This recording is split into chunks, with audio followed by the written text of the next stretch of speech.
Yes, I am doing blue tonight, it looks like.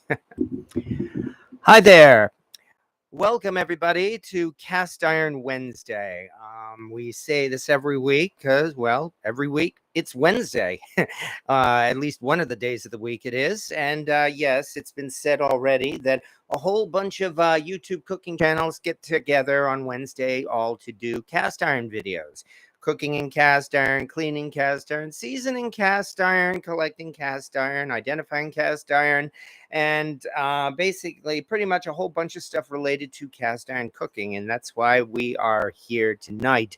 I've been doing this now, as I mentioned, for almost 2 years, and I'm very flattered that folks have chosen to show up here on this YouTube live week after week because, well, I have a lot of fun doing this, and I can only hope folks have fun dropping by and chatting about this particular topic, especially in this day and age where it seems like, um, really, it seems like politics seems to be getting involved in everything. I'm doing my best to try to keep politics, for the most part, out of here, and instead we can consider this to be something of a relaxation from the real world, except for the fact that whether or not we are trying to relax, it's still pretty hot here in New England in July. So, I mean, the temperature has dropped somewhat to about 81 degrees right now, and I'm sure it's even hotter for a lot of you folks. And that's why for tonight, we were hoping to do something nice and simple because, as you know, this is the time of year where, again, it's a hot and sticky evening. And nonetheless, hot or sticky, well, we still have to have supper. And so the family is asking, what are we having to eat tonight? And nobody really wants to cook much in a hot kitchen. One option, of course, would be to go the modern day Walmart route. Get yourself some frozen burritos or one of those tasteless microwave pizzas, toss them in the microwave, and bam, there's supper. Or we could put just a little bit more effort, but not much more effort together, and actually put something together that's delicious, which is what we're talking about here tonight. That would be pretty much, as I mentioned, the subject of this, the title of tonight's video for Cast Iron Wednesday includes Americans Slop Chewy, a.k.a. American Chop Suey, a.k.a. Goulash, a.k.a. Hamburger Helper. And that, of course, is only one of a number of really common and easy dishes that folks make on nights like this, especially so that they're easy to make. They're inexpensive, then they can feed a lot of people, and most importantly, they are delicious. So that's really what I'm encouraging folks to talk about here. Not just the ones I'm making, but anything similar that you like to do on a hot night like this, where you've got your significant other and your kids and other family members and friends all saying, I'm hungry, feed me. And so you throw something together, hopefully using cast iron, because as I mentioned, and anything made in cast iron is certainly better than frozen Walmart burritos. And that's what we've got here tonight. So thank you again to everybody for showing up, like Janet Bautista, for instance. Hello, everyone. And RT Scott, we had Goulash a couple of weeks ago. Or Joseph Ortiz, David Craig, Tate the Hun, William Hurd, yes, hi. Val's Black Cats Rules. It was a roaster Sunday. I made deep fried homemade chicken nuggers. Ooh, that sounds pretty good. And Terry Sinchef, Clico, Cynthia Wesley. Yes, again, thank you everybody for showing up here. And well, what can I say? We are here to have some fun with cast iron tonight, making a couple of nice and easy dishes. But since we're using cast iron, I guess it's time to start showing off some cast iron. So, and in fact, I'm really proud to be able to show this off because you may have seen this recently over the last couple of weeks. Here is the Canadian-made number 8 skillet that I found at a flea market a couple of weeks ago and took the time to clean up. As you can see, it's heating up now. And let me show you once again. This is the number 8 that initially from this handle, I thought it was a Griswold because this is the same type of block numbering we see on a Griswold. Except, of course, the underside says something completely different. The T. Eaton Housewares Department. So I'm told this was actually a really fancy department store chain in Canada. And so these were made for that particular company. Not necessarily by Griswold, but who knows? Although this is a nice, smooth cast iron pan, and it did a fine job cleaning up, too. I do not yet have any information on the date of this particular cast iron pan as to when it was made. I would have to guess likely around the early 20th century. Papa Dan, hi, Jamie and everybody. Listing only tonight, no comments, in bed with cold. Sinus injection and COVID, feeling rough. Oh, I'm sorry to hear that, Papa Dan. But yes, please do relax then, and especially do recover. So please be careful there. Red Dog just had a plate of cast iron fried potatoes, and David Craig had some cast iron fried burgers tonight. So yeah, this is how we are getting by on in the middle of summer here using our cast iron. And without much further ado, I guess let's put this newly seasoned Canadian cast iron pan to use and throw in some ground beef. Thawed out ground beef, in fact, because as I mentioned already, this is a nice and easy dish tonight. So this is the type of thing we pull out of the freezer, and I can see I spilled a little bit of it. Oh well. Type of dish we pull out of the freezer and start cooking up. In fact, let me get here we are, my glove, and let's start putting this together, shall we? We've got ourselves about a pound of ground beef here that was in the freezer and that we have thawed out. Because, oh yeah, as you know, the kids will just really shy away from Hamburg no matter how you make it.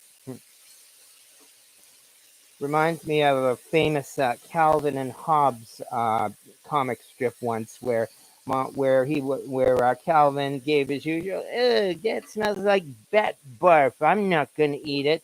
And Mom put up a fuss and said, no, wait a second, Calvin. This is actually hamburger casserole. This has nothing you haven't had a dozen times before. So you should, when you eat it, you should certainly like it. And of course, Calvin faked his response. What? This is hamburger? And so at that point, then we actually starts eating it mouthful by mouthful. He says, maybe this isn't so bad. Okay, I think I didn't throw up from that one. And, maybe, okay, it's, I might consider it mediocre, and it would, and so on and so on. And Mom, of course, is there. Well, thank you for the enthusiastic response. Oh, yeah. Kids. Gotta love them. Anyway, this is nice and easy. We just threw in some ground beef and we are browning it up. Whereas meanwhile, on another part of the stove here, while we're doing that, I've mentioned this one before. Here is my favorite water boiler, or pasta maker in this case, the Wagner Magnolite Dutch oven, where I just need to unbox this. We are doing up a pound of pasta to go with this. Which, again, I know they call it American Goulash. They call it American Chop Suey. In fact, this is even Hamburger Helper. And, as I grew up, this dish was so easy that I don't recall my mom ever making this from the Hamburger Helper box stuff. When we had Hamburger Helper from the box, it was always the other stuff, the beef stroganoff stuff. I don't recall ever doing this from the box. And so it was always whenever we had this. And yeah, we had this on a regular basis. Mom always made it this way because, again, it was cheap and easy. One thing I will say is that my family, as I found out, unfortunately, they were not really the most at cooking. They knew a few dishes and could do them well, But as far as cooking was concerned, well, they rarely, went outside the box or beyond their boundaries. For instance, whenever Mom made this, we would just do some. Actually, I should have done the onions first. Well, let me drain off some of this grease, then I'll throw some onions in here, and that would be. Here we are.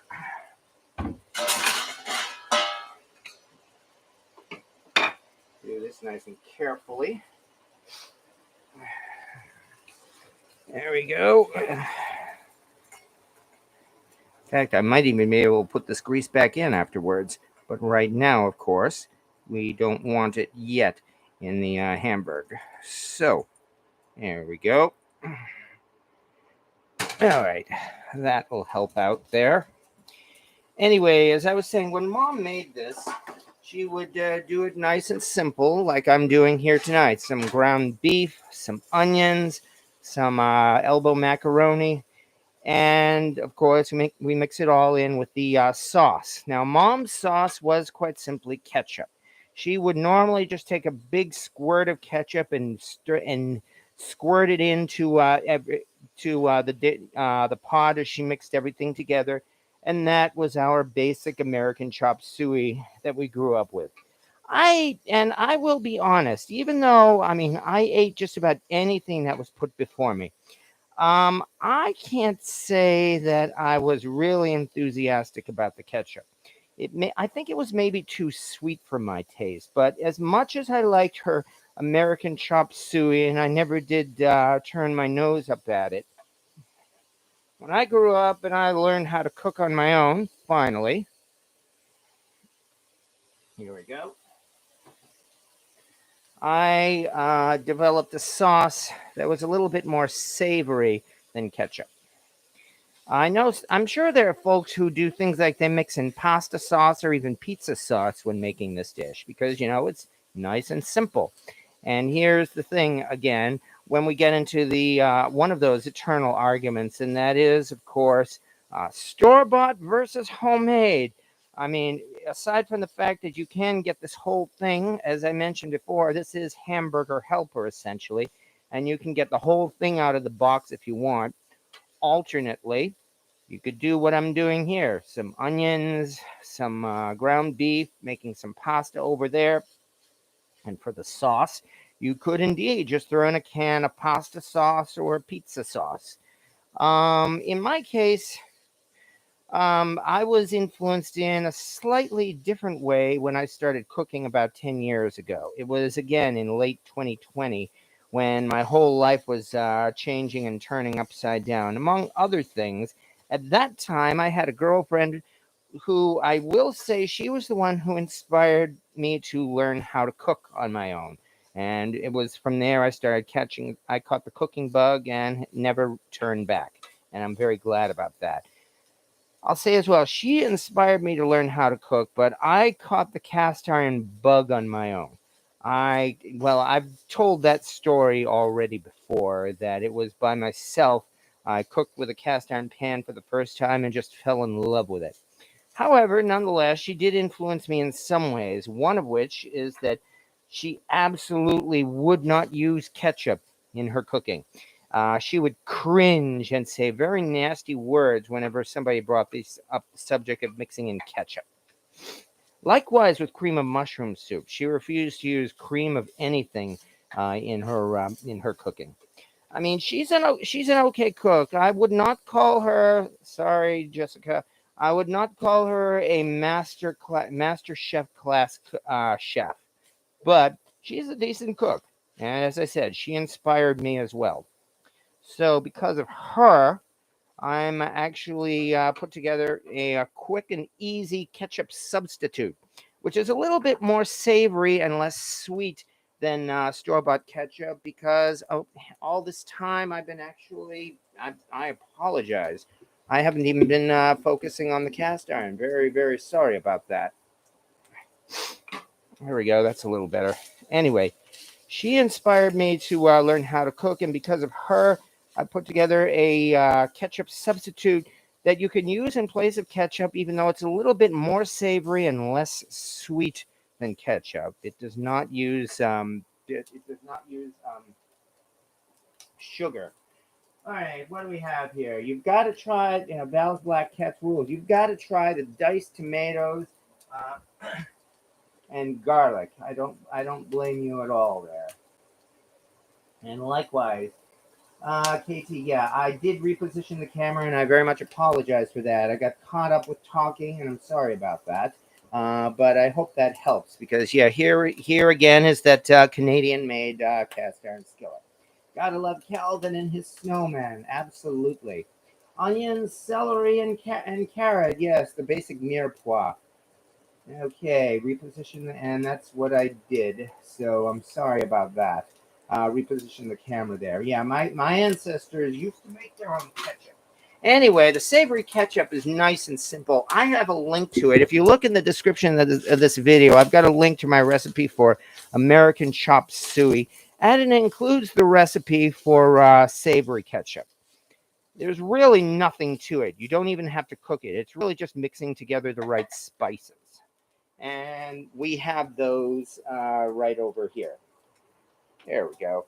Now we've got a little bit of everything here. Let's get out a bowl. And to this, we add 6 ounces of tomato ketchup. Tomato paste. Sorry, not ketchup. Tomato paste. To give it the nice thickness and consistency we have here. And to that, we also throw in a little bit more. Ooh, damn it. Oh, man, I'm slipping and getting this all over the place. Shit. Okay, that's done there. Anyway. To this, we throw in about 8 ounces of just crushed tomatoes.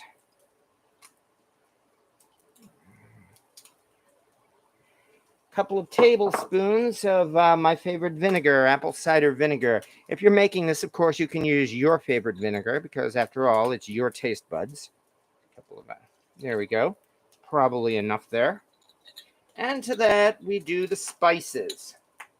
These spices are very, very simple. Got some salt, some ground pepper, ground cloves, ground mustard.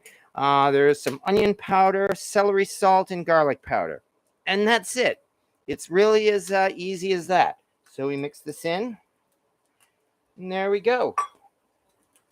And that is our ketchup substitute. It's not exactly a secret recipe, is it? And it's really not hard at all. You just mix together the same spices, and lo and behold, you've got something that's not store-bought ketchup. For folks who are really interested in not getting preservatives and stuff in their food, of course, that's the other thing. This is all homemade, and it doesn't have any processed preservatives of the kind that you have in store-bought ketchup. That is a subject for another time, one I'm rarely going to get into on this channel, and it's to everybody's taste, but I really do this more for the taste than anything else because, oh yeah, this has a nice savory taste to it since I'm not adding sugar to it. Anyway, once we've done all that, let me mix this up a little bit more. In fact, at this point, I think I can even add that grease back into the pan. There we go.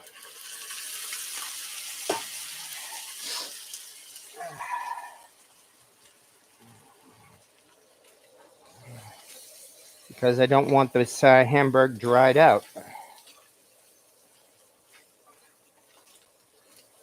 There we go. So far, reposition the camera. So far, so good.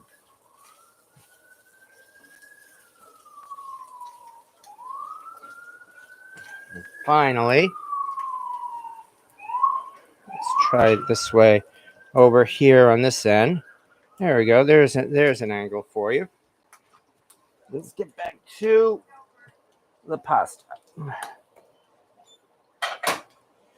And where is my this tube? this will do even better. Wooden fork, big wooden fork that I think I got this at Dollar Tree, in fact, or maybe Family Dollar, I forget which. So, there we go. Stir it together. And once this is ready, well, we will be ready to mix everything together. It's that easy.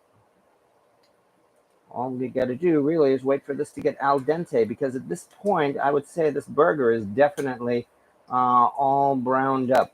A lot of people mixed up diced bell pepper into this as well. I've never been a heavy bell pepper fan myself. Again, it's all your taste. If you want to mix jalapenos up in your goulash, you can certainly do so.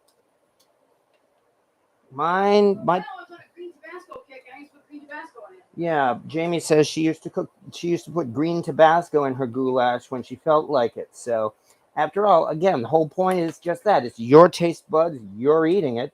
Put what you want in it. Ginger. Yeah, no, I won't disagree there. Yeah. Yeah, adds a little flavor to the sauce. So, this is doing nicely. This is probably just about done at this point, in fact. So, turn this part off. And once that's done, however, no, we're not done yet. I mean, after all, we're only 20 minutes into this. I can talk more about how, well, as I mentioned, cast iron makes everything better because, after all, as I said before, this is the Canadian-made Eton number 8 cast iron skillet. Of course, you can do this in pretty much any cast iron skillet you want. And here, I guess, is the question of, should I add tomatoes to this newly seasoned pan or not? Yeah, that's a tough question, in fact, especially since this is newly seasoned. I'm probably not going to. If this thing had like a couple of months worth of seasoning, I would not hesitate to mix everything together in this pan. Instead, I'm going to put it all together in the aluminum pot and go from there. But anyway, that sure didn't take long to brown and thoroughly cook up this burger. So again, that's just one example of how easy it is. And in fact, I haven't even yet added some salt, some pepper, and a little bit of garlic powder. Yeah, that's a thought. Jamie, yeah, Jamie suggested adding Parmesan, and which is also not a bad idea. But there we go, your basic ground beef, which you could really put into anything. You could put into tacos or any other kind of dish as well. In this case, we're just simply mixing it up with pasta. Again, this is one of those dishes that everybody has on their dinner rotation, and why not? Because it's delicious and it's cheap and it's easy to make, even on a hot night like tonight. Well, that was poetic. A hot night like tonight. There we go. Let's double check the this here. As I mentioned already, let me pull this over again. The Wagner aluminum Dutch oven, I have really fallen in love with this, in that this is a wonderful water boiler and pasta maker. So I fully admit this is getting a lot of use in my kitchen, despite my love of all things cast iron. It does a great job boiling water, and as such, for pasta and rice, so far I have yet to find anything that'll beat this. I'm thinking, okay, a little bit more. Let's give this a try, shall we?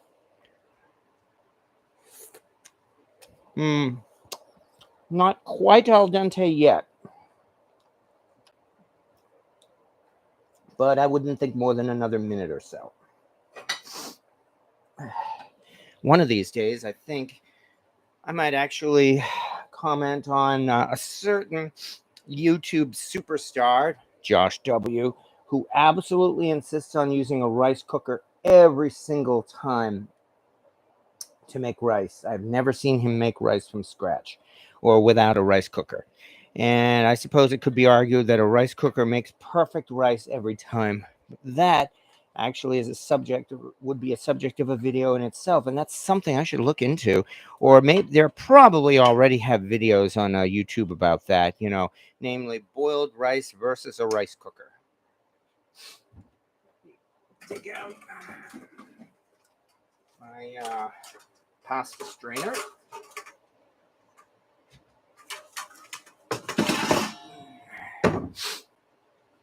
And yeah, as I mentioned, this whole thing only took about 20 minutes so far, including mixing my homemade ketchup. So, all right, what do we have here? Hello, Nessus River catfish, and it's really just a different flavor of heat versus the normal red Tabasco. Oh, yeah, the you're talking about the different kind of sauces that you could mix into this. Mm-hmm. Green Tabasco is more flavor than his heat. Yeah. Jamie says green Tabasco is more flavor than heat. And Nessus River catfish, and I love my Magnolite. I picked up a huge Magnolite chicken fryer for $20 last week. Well, congratulations on that. And likewise, Cynthia Wesley, I got some so scared to even open it. Oh, you must be talking about green Tabasco, I guess, or bell peppers. I knew I would eventually burn myself on a pot like that. That looks great. Well, thank you so much. The cops want some too. Well, if they show up, they're welcome to have it. So that's a typical thought, at least 7 times a week. Continue to fortify. Well, I'm don't know about that, but I opened both ends of the tomato paste can and pushed it out. Yes, I believe you said that before too. I've really got to remember to try that one of these times. So, and Joseph Ortiz, it's funny because the stove in our house is right by the door, so I just open the door when I cook. Yes, yeah, that is the problem, of course, of cooking like this in the middle of summer. And Val's Black Cat's Rules. I do my rice in a 2-quart. Takes about 20 minutes. Okay, I think we are about ready here with the pasta. Give me just a second to drain it. And then everything will go together.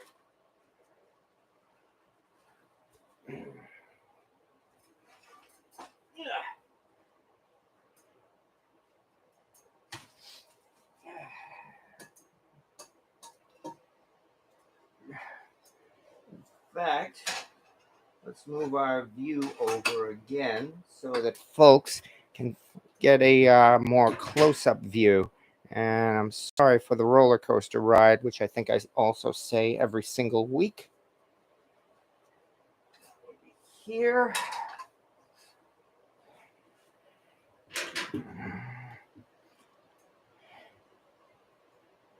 There we go. Much better. Okay. Scrape off these extra bits of pasta. And in we go. Here comes the drained pasta, which I did not add oil to the water, for the record. I've learned never to add oil when I make pasta, because it's simply not necessary. To this, we mix in our ground beef. Oh, good grief. Spilling everything. Gotta be careful here.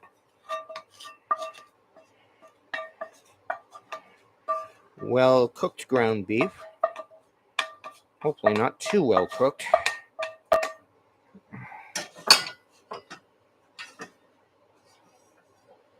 There we go. And finally, the last ingredient.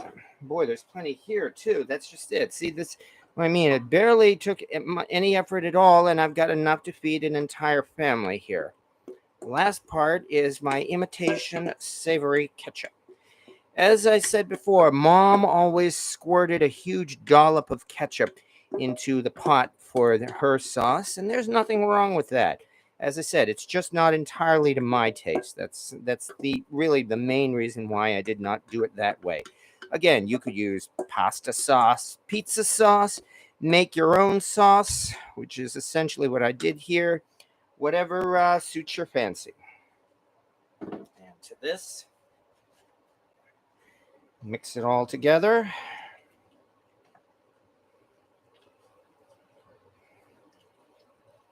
And there we go. Nothing to it. In fact, I would say some folks might even say this needs more sauce. But if you'll observe as I mix it more thoroughly, as you can see, everything, I think, is actually blending together quite nicely. In that it's not drowned by the sauce, because I want to taste the meat. Yeah, I learned late in life not to go with extremely heavily flavored meat unless that's what the recipe calls for. Otherwise, just simply tasting the beef is good, tasting the pasta is good, and especially tasting this sauce. But there you go. As you can see, this actually, I think, turned out well. And there we are. Here's the part where you just simply shout out, "Come and get it," and watch as the kids come and fill their bowls. So we've got one nice big dish of homemade Hamburger Helper, a.k.a. American Slop Chewy, a.k.a. Goulash, made in a vintage Wagner Magnolite Dutch oven, along with, again, our Eton um, cast iron skillet made in Canada. Well, probably made in Canada or made for Canada. So that's not a bad start right there.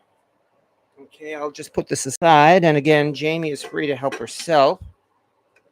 At which point then we get to move on to, well, let's take a look. Let me check out some more comments. I'm sorry about that. And then we will move on to part 2 of tonight, which is also nice and easy.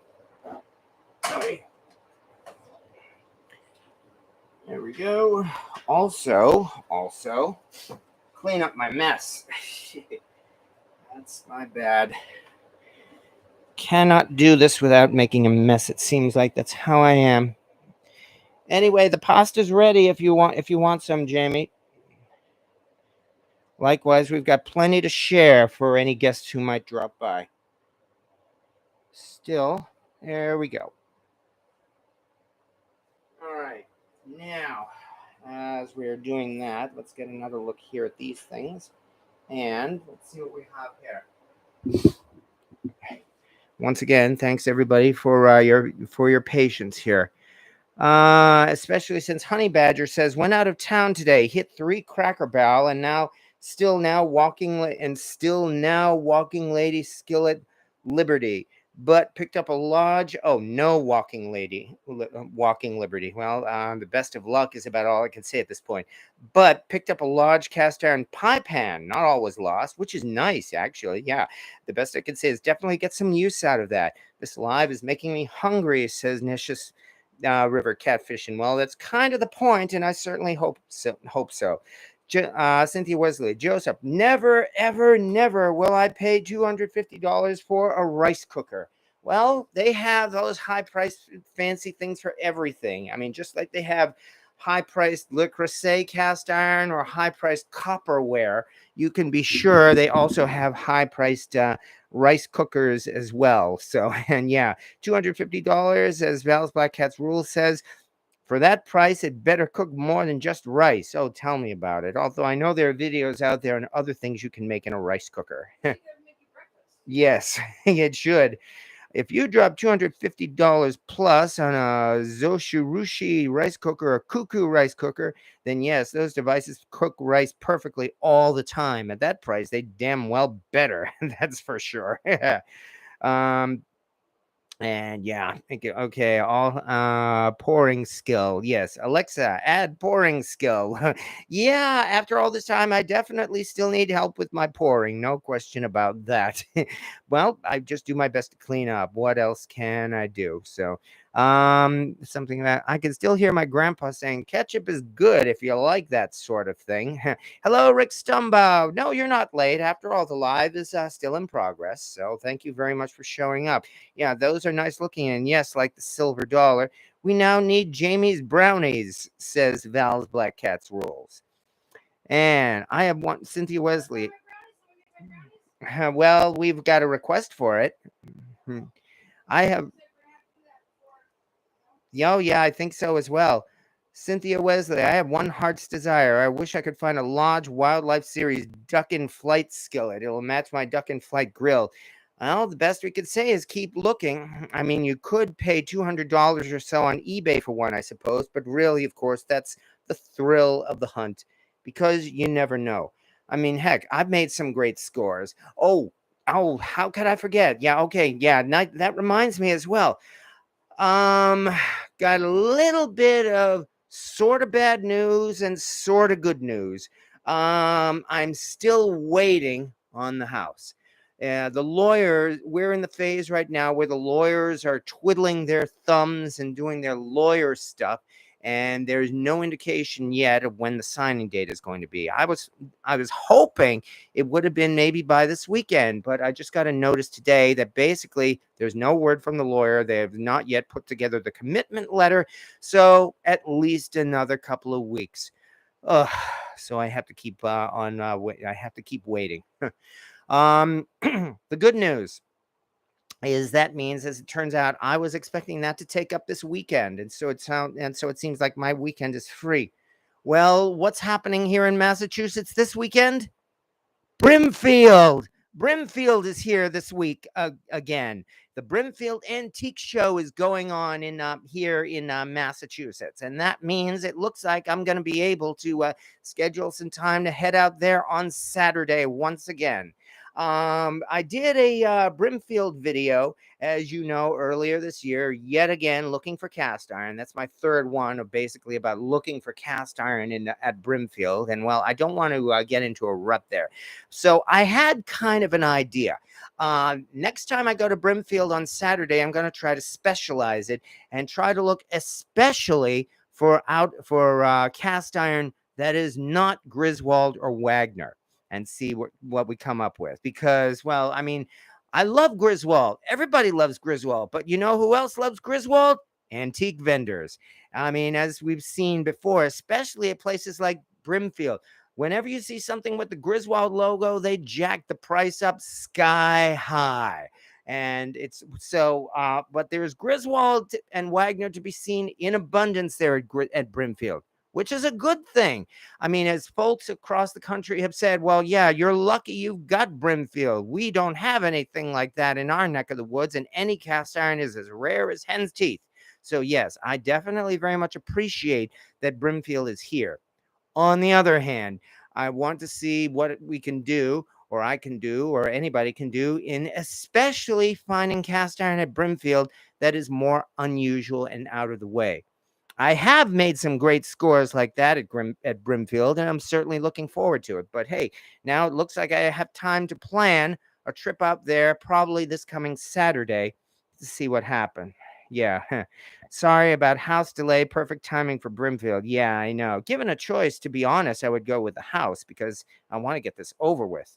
But, well, since it's not happening yet, at least we can do is fill the time. So, Rocky Jordan, my favorite school lunch circa 1980. Yeah, they definitely serve that at school lunch. There is no question about that. Lawyers, don't hold your breath.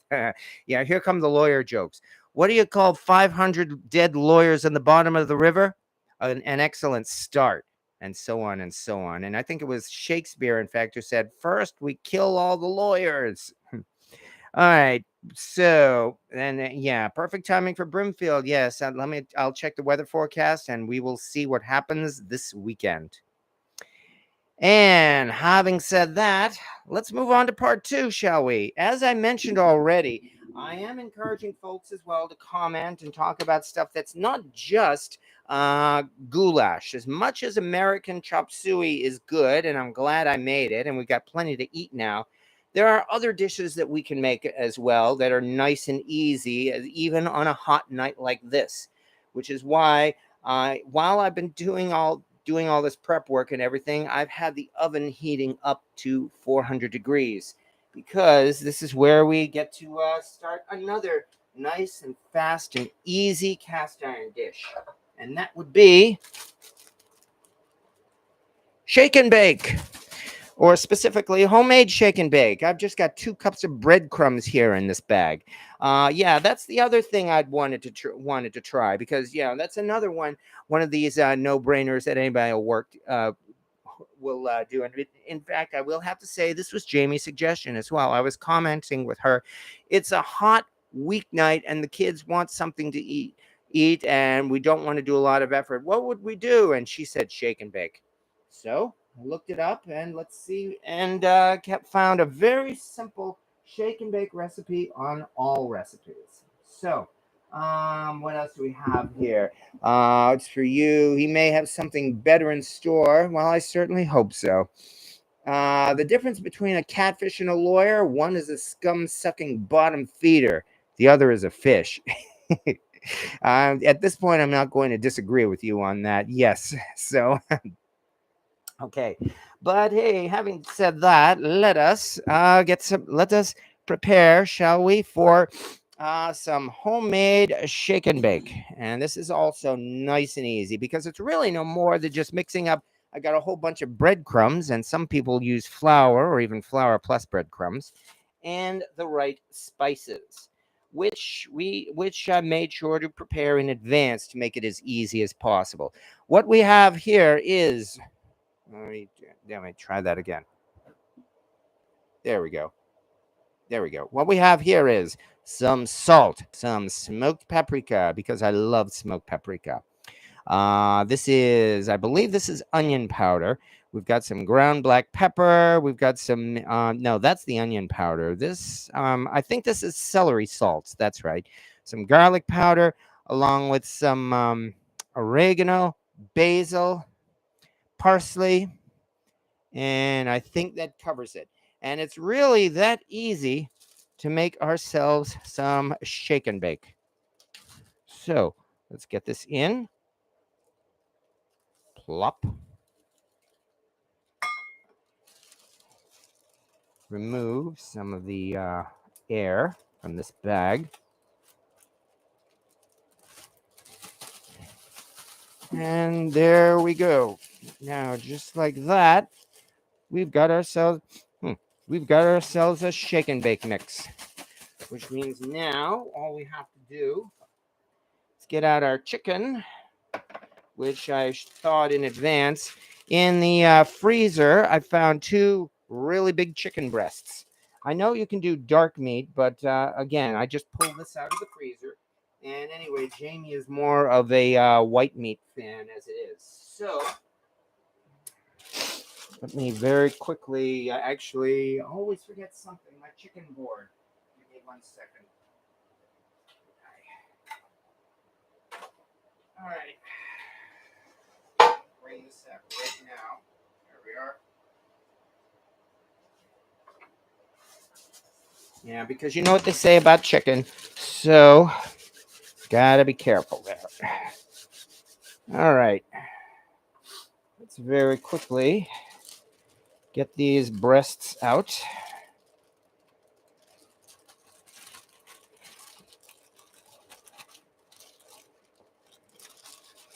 One and two. They are bone-in breasts because that was cheaper. And from there, let me get my knife.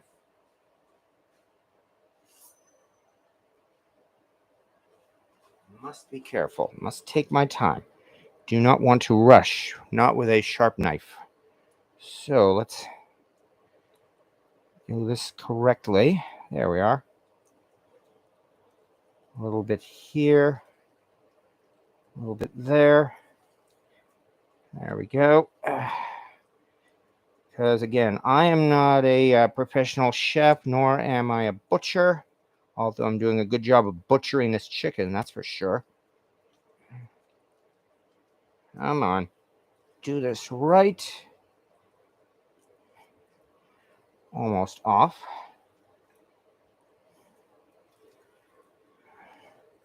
There we go. And thank you again for your patience, folks. The rest of this, obviously, is going to be bone stock.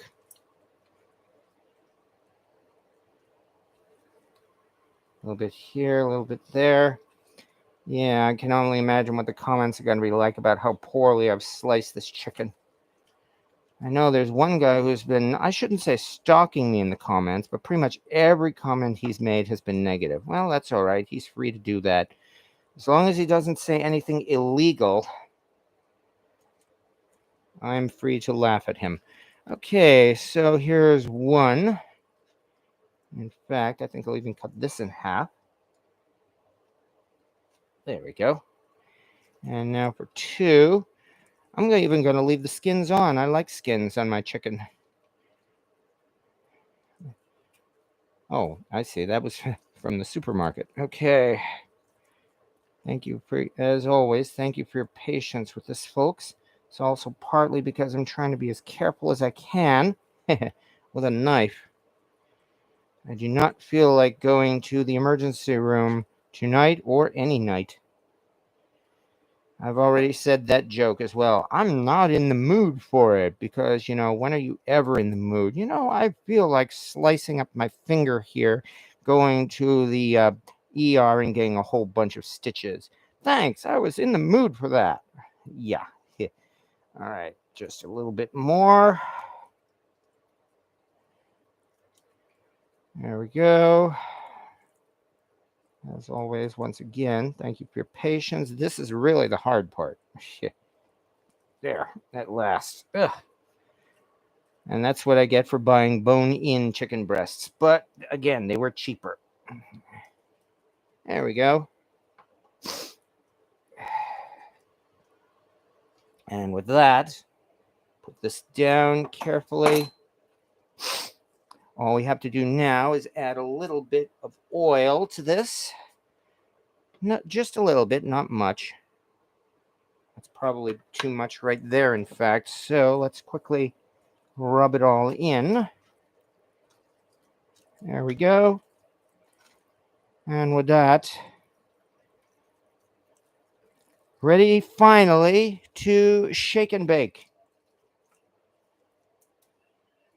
All right.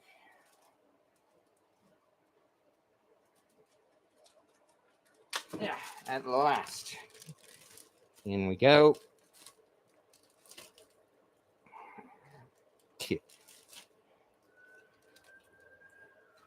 There we are. I can only imagine I'll be on those videos talking about the worst cooking channels on YouTube. Look at this guy create some ugly arse shake and bake.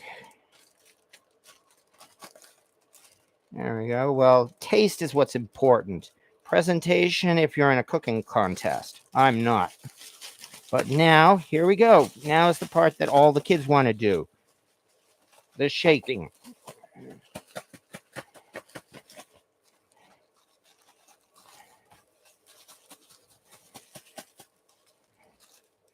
All right. And here is where we differ slightly from most recipes, because most recipes for shake and bake say, place the coated chicken on a baking sheet and then bake at 400 degrees. However, when they say that, they're not talking about a cast iron pan.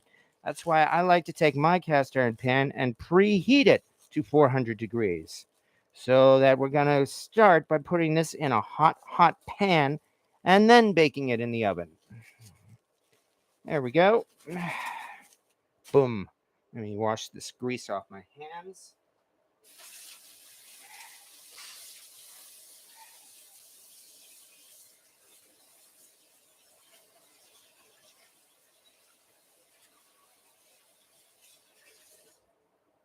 And once we do that, yeah, that's the other thing.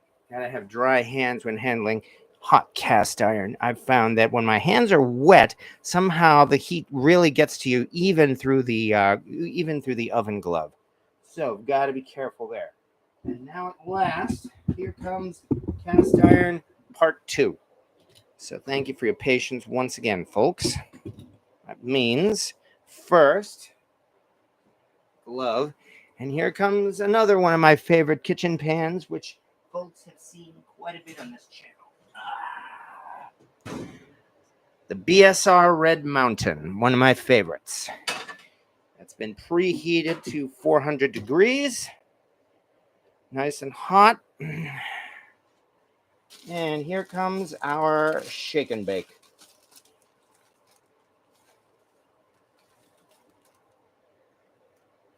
A little bit of there.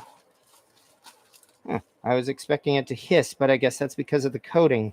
Oh, actually, I am hearing a little bit of crackling, but not much. Plop.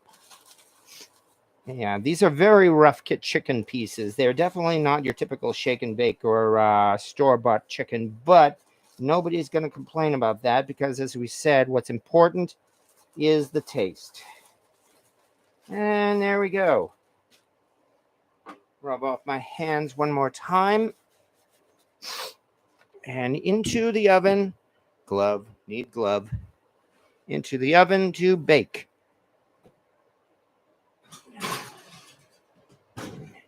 And it's as simple as that. There takes care of meal number 2. So that probably in about 20 minutes or so, we will have ourselves some shake and bake chicken. So that means, let me wash my hands one more time.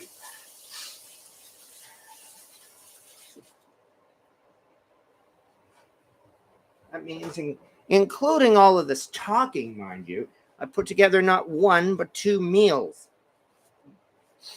Which shows you again how easy it is to make this in cast iron.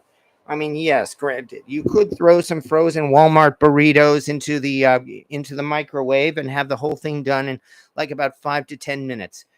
This is taking about 50 minutes, but of course, the taste difference is really what makes it worth it, because this was not difficult to prepare. If I was not doing this on a live video while talking the entire time, this would easily be done in less than half the time, and we'd probably already be eating by now. So we are doing pretty good right now. Okay, let's see what we have here. Mental health matters. Try slicing the meat in one direction. Don't saw at it. Yeah, long strokes will make cutting easier. Well, there is that. My problem, of course, was the bone on the chicken, unfortunately. So Nesh's River Catfish, and I just noticed I have the same exact rolling pin sitting on my counter. Found it at Goodwill a couple of weeks ago. Well, congratulations.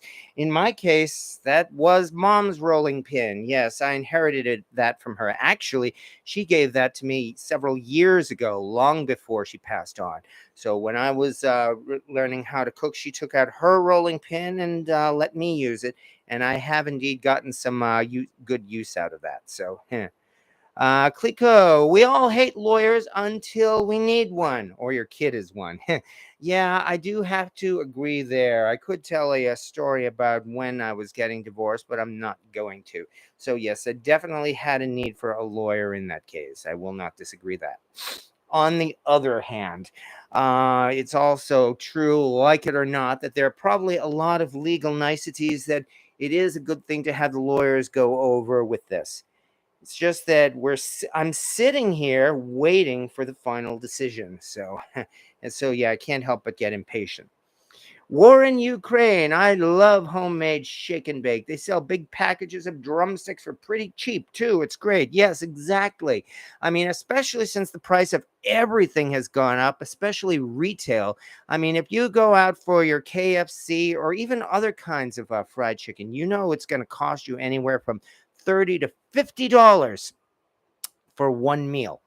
On the other hand, what I had here right now was the cost of two cups of breadcrumbs, maybe a buck, some frozen chicken breasts I had in the freezer, and of course the spices, and that's it. So this is one reason why really making it at home is extremely cost effective. So Cynthia Wesley, what's for you is for you. He may have something better. Oh, I heard that part. The difference between, oh yeah, I'm already back at that part there. So love homemade shake and bake and the rolling pin, and that's why I stay in my lane. I don't want to need a lawyer, see a judge, and not a courtroom. Yes. Try slicing the meat. You just need a sharper knife. Well, there is that, actually. My knives, unfortunately, I have to admit, are in need of sharpening. I have tried again and again to use a knife sharpener, and I just have not had much luck. Of course, I'm going through this move, and I'm going to commit myself. That's one of the first things I do after I get my new kitchen set up, and that's to have my knives professionally sharpened. So There are so many things I want to do now after I get my new kitchen set up. It doesn't matter how poorly you cut it. You just cover all sins with breadcrumbs. Yes, indeed. Butchering looks so easy on America's Test Kitchen. Not so. No, you're darn straight about that. I'm amused by some of these videos here. Hi, I take a whole chicken and here, let me properly quarter this whole chicken for you in 30 seconds. Yeah, I don't think I'm ever going to reach that part. That's for sure. Ron White's ex-wife's lawyer died. He called the lawyer's office every day for a week so the receptionist to hear her say he was dead. Yeah, I like that one. On a roll now. Well, I hope that looks yummy. Yes, chubby checker, anyone? I'm gonna try and make salted caramel and apple granny. Oh, that sounds good. Anybody can suggest a place for a recipe? Well, I would really say, hey, the web is as good a place as any. There are a number of really excellent baking websites out there that will easily give you a recipe that you probably won't regret.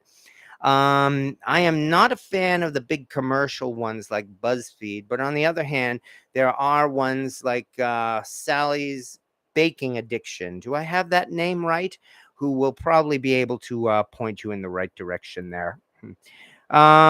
Cynthia Wesley, did I hear right when you said I might find a duck in flight series skillet for $200? No? Yes, you heard me right.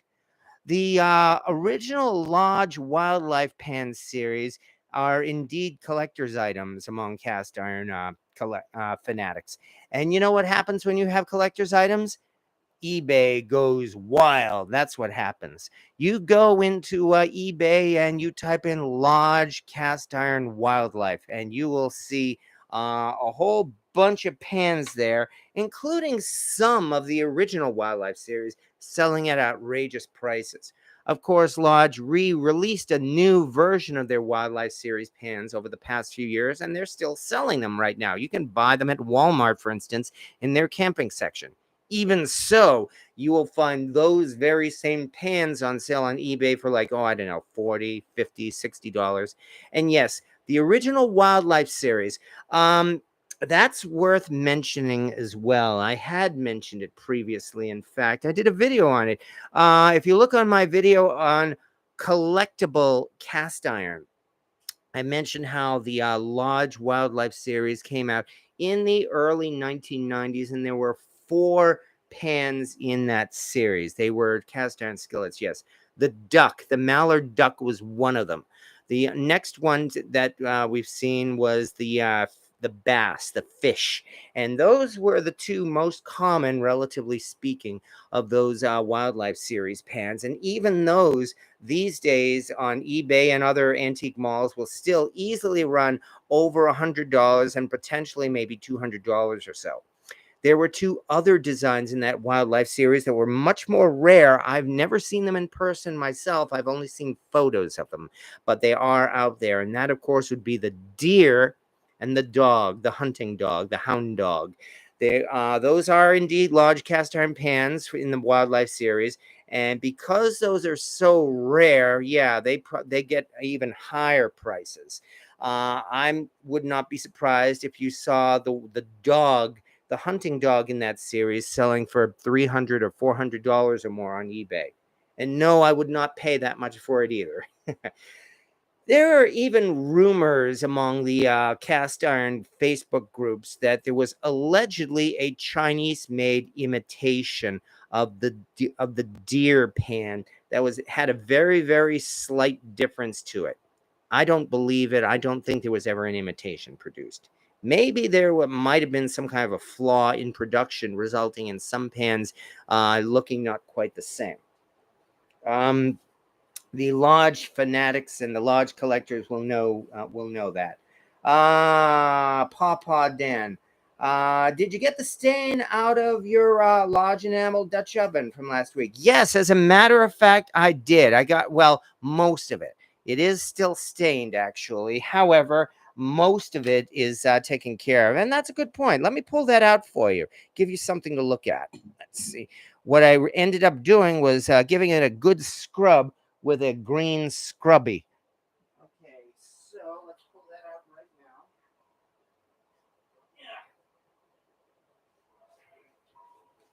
And here it is again.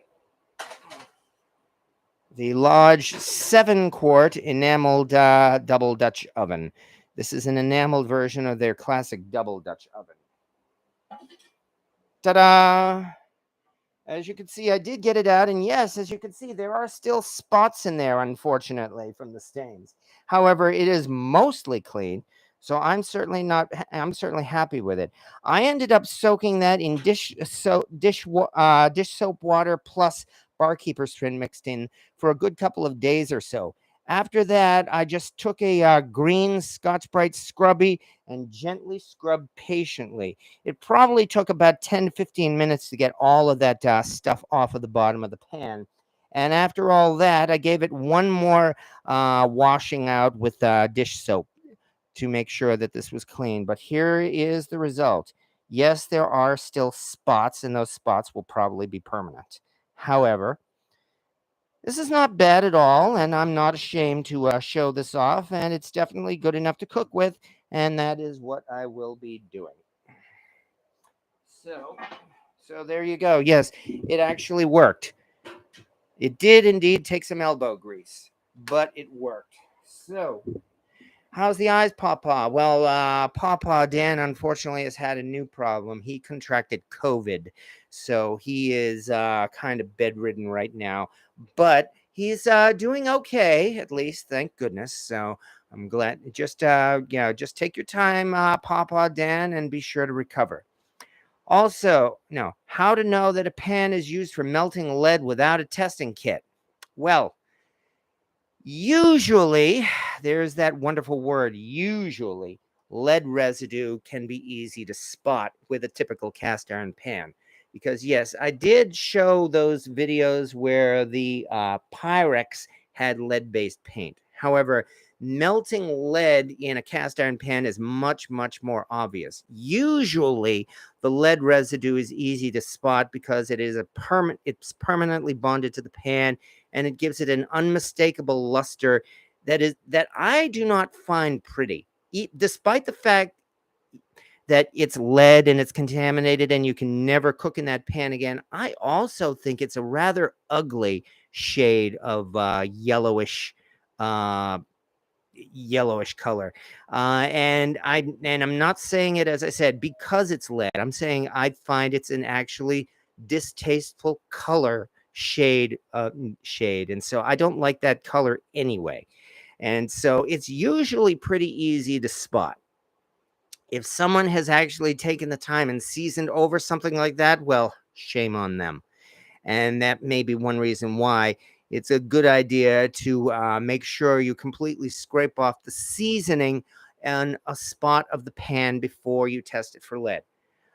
I suppose it's possible that at some point in the past, somebody was dumb enough to do that, season over a pan with lead in it. I would have to think the chances of that happening is astronomically small, even in areas where they regularly melt lead, places like where they do fishing weights and stuff like that. So, but especially because of the risk of melting lead, that's one reason why I am reluctant, I'm sorry to say, to get a used vintage cast iron muffin pan in the wild, because it is so common for them to have been used for melting lead. It might, there are even instances where they have used corn stick pans to melt lead, but here again is where I say usually the lead residue can be obvious and easy to spot.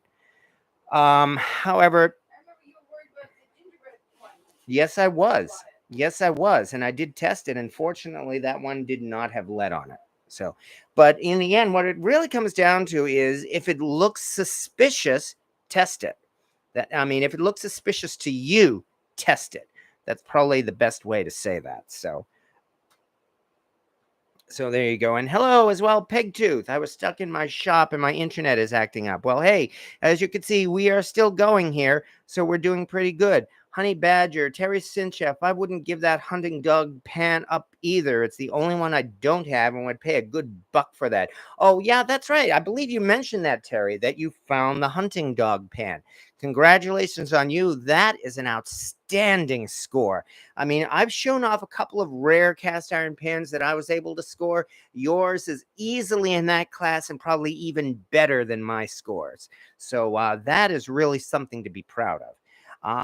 I personally would say, go ahead and use it.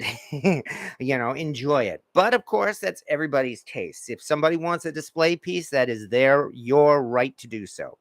Neches River catfish and lead is very dangerous. Don't take the chance. Yes, that's my worry as well. In fact, I'm really debating what am I going to do with my Pyrex that has the lead paint. Am I going to do it? In your new house, I can get a nice like a display like a display cabinet. You know what I mean? Like that has the shelves. So the bottom part's like a cabinet. You know what I mean? Like it's got drawers that open this way and drawers that slide open.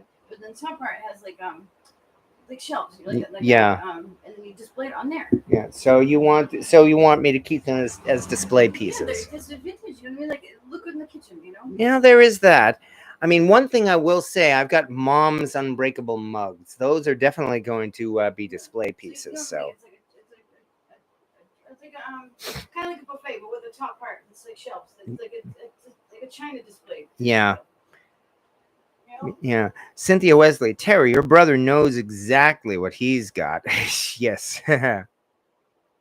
Green scrubbies and chainmail work wonders. Yes, but don't use a chainmail scrubber on enamel. You'll scratch the enamel. You've got to be gentle with it, unfortunately. Treat it, well, even more fragile than glass.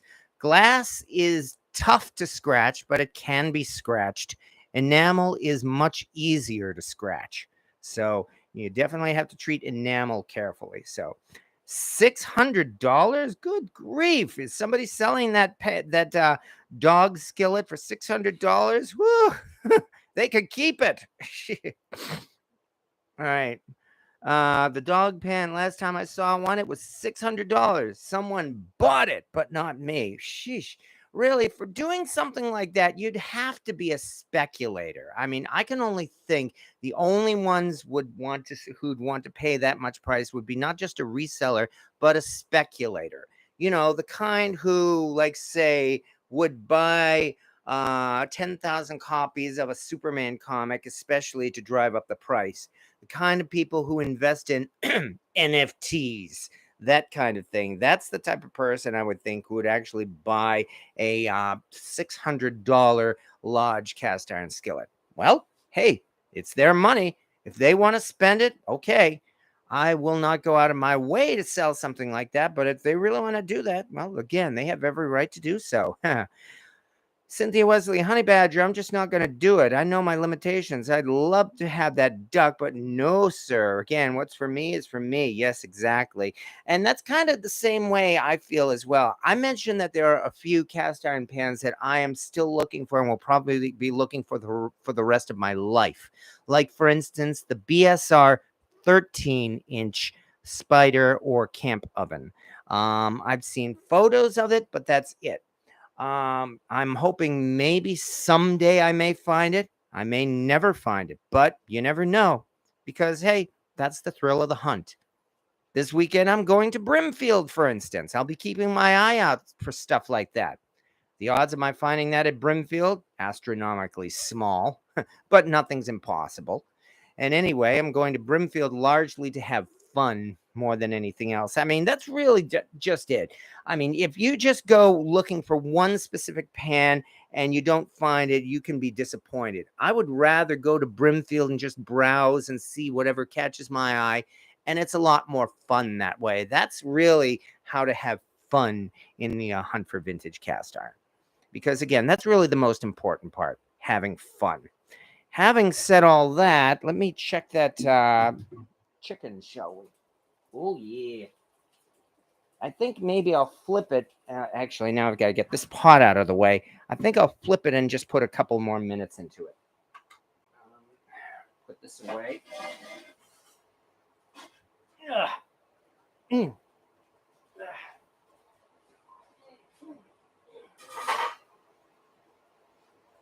Oh yeah, I can smell that chicken. And you know what Jamie says? If you can smell it, it's done.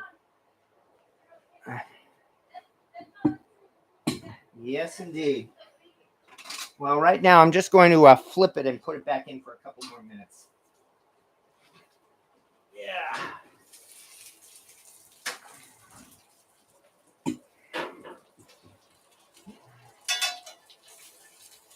Yeah.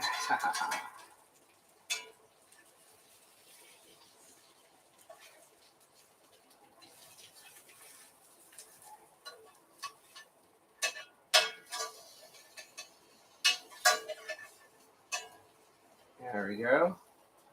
This is looking nice. That's why, as I said, maybe in about 5 minutes or so, we will be having ourselves some chicken. And I deboned it too.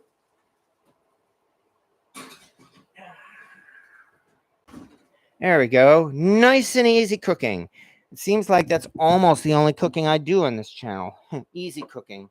Well, a couple of times I've gone out of my way and prepared some fancy recipes, but that does not seem to be my shtick, does it? Well, I don't know. What can I say? It's what I like. I like having fun with cooking in cast iron, and most of the time that's just easy family cooking. There are a few fancy dishes I still want to try in my repertoire. I mean, for instance, coming this Christmas or so, it's going to be about the third year in a row when I attempt to make homemade panettone. Last couple of years, they were both flops. But well, all you can do is try again. Peg tooth, maybe someone broke their mom's pan and needed to save their hide. My rents never found out that I shattered a Pyrex clear lid. Oh, naughty, naughty. But yeah, that's one reason why some people go out of their way for that. That's the one advantage of those incredibly high price sellers at Brimfield. I've said again and again, oh, these prices are astronomical. They are selling these prices at ridiculous prices. I've never paid $150 for a Griswold. Well, there's the thing. If there is a certain pan that maybe you've been looking for your entire life, and you find it at Brimfield with a $150 price tag, it might actually be worth the investment.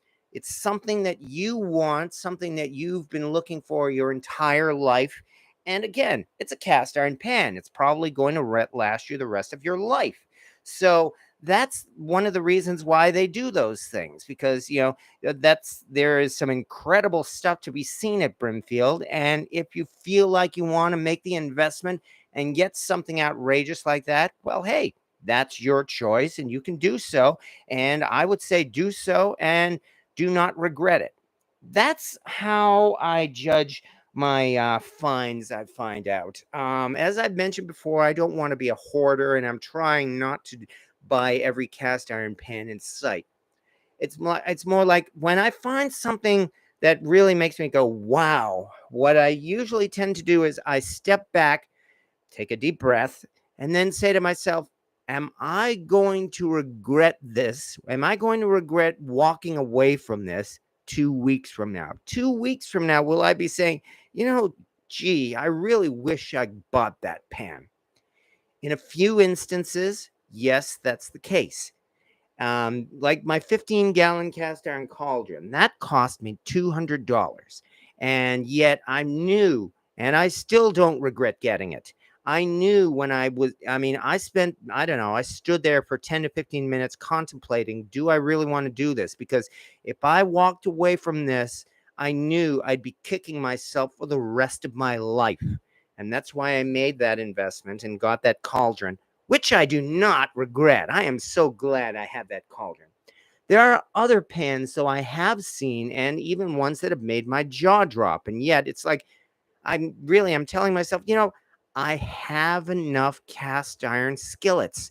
I even have enough that I can only use them as display pieces. I do not want to keep getting more and more skillets. Like, I don't want an entire number collection of BSR Red Mountain pans 3, 4, 5, 6, 7, 8, 9, 10, 11, 12, 14. As nice as that would be, I don't need all of those Red Mountain pans. I already have a full series of cast iron pans 3, 4, 5, 6, 7, 8, 9. They're not all Red Mountain, they're all different brands. But I have more than enough skillets already. So there are collectors out there who want an entire series, and that's good. I've no complaint. I'm not knocking you on that. I just don't feel that it's what I want to do, which comes back to what you said there about getting spending maybe $200 or $400 on the dog lodge wildlife skillet. It really comes down to what you want, and I can't make that decision for you. And that's pretty much how it goes. Okay, maybe someone let me check a couple more comments. And what do we have here? Honey Badger, I seasoned a Wapak number 8. It had some unusual blue hue and a couple of rippled parts on the side. Hope it's not lead.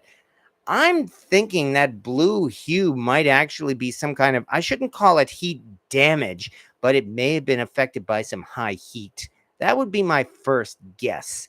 You might want to have it checked if you feel suspicious of it. Hello, Jose Torres. Quick question. Any experience with induction top stove using cast iron cookware? Looking for opportunities since planning change. Yes, actually, I actually have used cast iron with an induction stovetop. It works great. It really, really works great. Cast iron works wonderful on an induction stovetop. The big disadvantage, some of these cast iron pans are extremely heavy, and I'm not sure I would trust it on an induction stovetop. It may be so heavy, especially with all that food, that it could damage it. So there's the plus and minus. If you want to, I mean, yes, I mean, if you have an induction stovetop and you want to use a cast iron skillet on it, go ahead. Cast iron and induction go wonderful. Use it. You will not, you will enjoy it. Just be careful. Much like using cast iron on a glass stovetop. Be careful. Good evening. Quick question. Oh, I said that one already. Hell, your ratatouille is well, I don't know about that. Cincinnati chili may be simple, but has the 20 ingredients. Well, yes, it does. And I don't regret it. And I enjoy making the ratatouille too. So, yeah, and that's definitely one of the things I'm going to be trying to christen my kitchen with once I actually move. Darth Tater, I'd be afraid lead contamination would contaminate my e-tank. Well, there is that. If you're suspicious of a pan having lead, I might suggest using steel wool or something to scrape away the seasoning and get down to the bare metal in a spot of the pan, and then you can test it. All right. Surely electrolysis would slow off any lead contamination.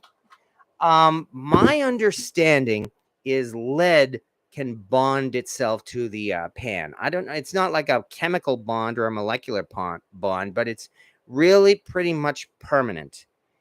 Even if you try melting it off, even though lead has a low melting point, it's easy to melt lead.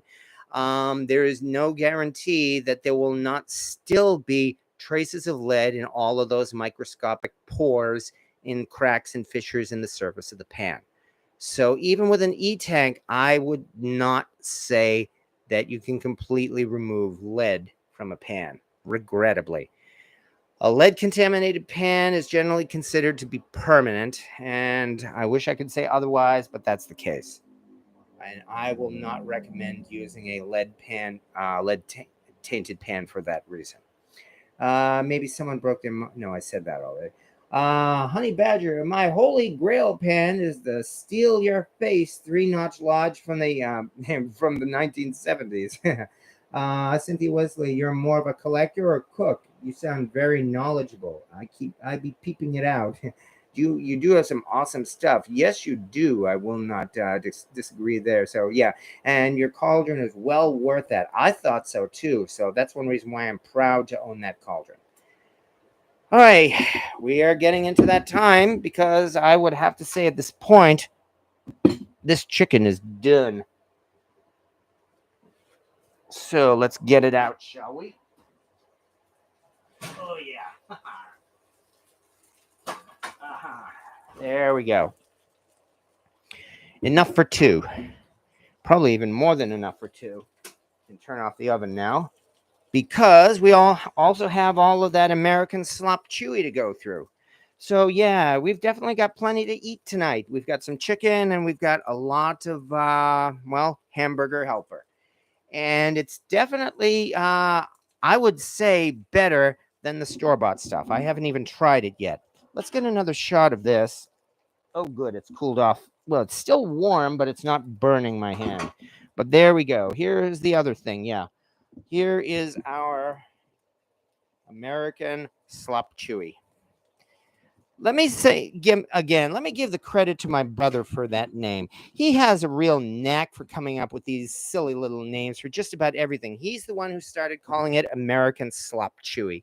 He's also the one who mentioned not just we don't only go to Wally World, but we also go to places like Bed Bugs and Beyond.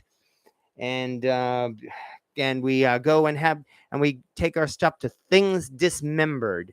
And anybody remember Screwberry's music, or better yet, Screwberry Comics?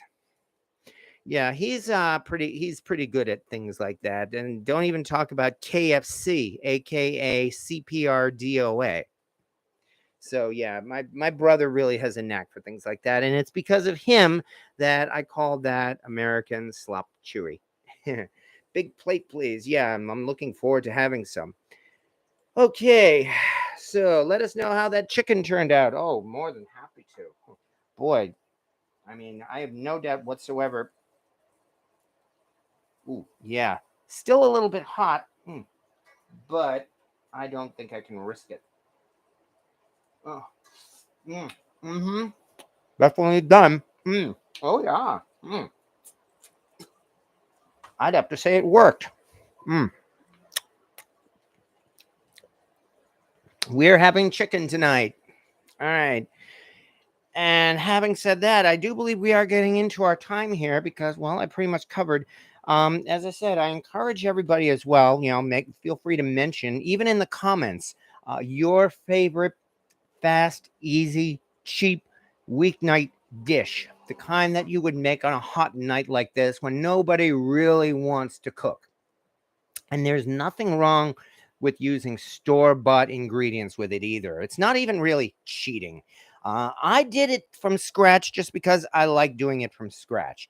I mean, I made a savory ketchup substitute. You can use ketchup. I used homemade shake and bake. You can use the box shake and bake. Why not? It's all good. It all tastes good.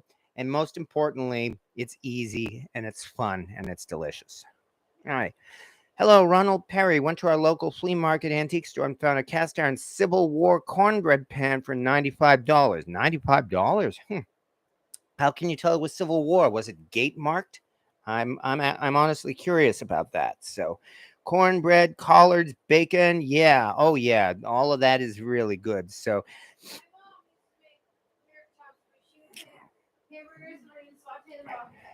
and she would just do Campbell's tomato soup. Oh yeah. And pepper. Cracked pepper. Oh, I see. So you just said that when your mom made American chop suey, she would put in Campbell's tomato soup. Yeah. I guess what my family says. So Yeah. my sister will make it once in a while. Whatever works. And I'll bet it probably was better than the ketchup. What do you mean this ketchup thing? We're talking about ketchup. That's how my mom made it. That's what you did? No, I did not. I made a ketchup substitute that tastes a little different. Wait. So that's with ketchup? No. Oh, okay. I said I made a substitute. I made a homemade mixture that it's not ketchup. It's more savory than ketchup. Tomato sauce, right? Essentially, yes, with some spices. All right. That's not very chop suey. Very chop suey is like spaghetti sauce. Hey. Yeah. Okay. Anyway, Papa Dan enjoyed listening. Well, thank you. Well, there's always next week after all. And again, feel free to watch this and make your comments as well. And thank you so much. Ronald Perry. It was made by Stewart and Peterson, the Civil War pan. See any gate marks? Did see any gate marks? Well, can always do some more research, and we might be able to actually date that pan and see if it does come from the Civil War era. But I think we are getting on to our time. Besides, it's kind of hot in here. I've been cooking this evening on this hot evening. I would really much like to cool off and have some chicken and some American chop suey. And you too, folks. Enjoy yourselves, and thank you very much as always for showing up for everybody. I've mentioned my names before: Jose Torres, Black Cats Rule, William Hurt, Janet Bautista, Clico. Yes, thank you very much, everybody, because I say this every week because I mean this every week. The most important part, really, of these YouTube lives are you folks. It's you folks being here that makes this a whole lot of fun. I enjoy doing this live because I love it when you folks watch and comment and make fun of my mistakes. Yes, that's true. And otherwise, just make this a fun experience. That's really the most important thing of all. And that's really any reason at all for cooking, whether it's cast iron or otherwise. Thank you so much for everybody. You get well now, Pawpaw Dan. Take your time and you recover. Everybody, thank you so much for showing up. Have yourself a good evening, everybody. See you next Wednesday.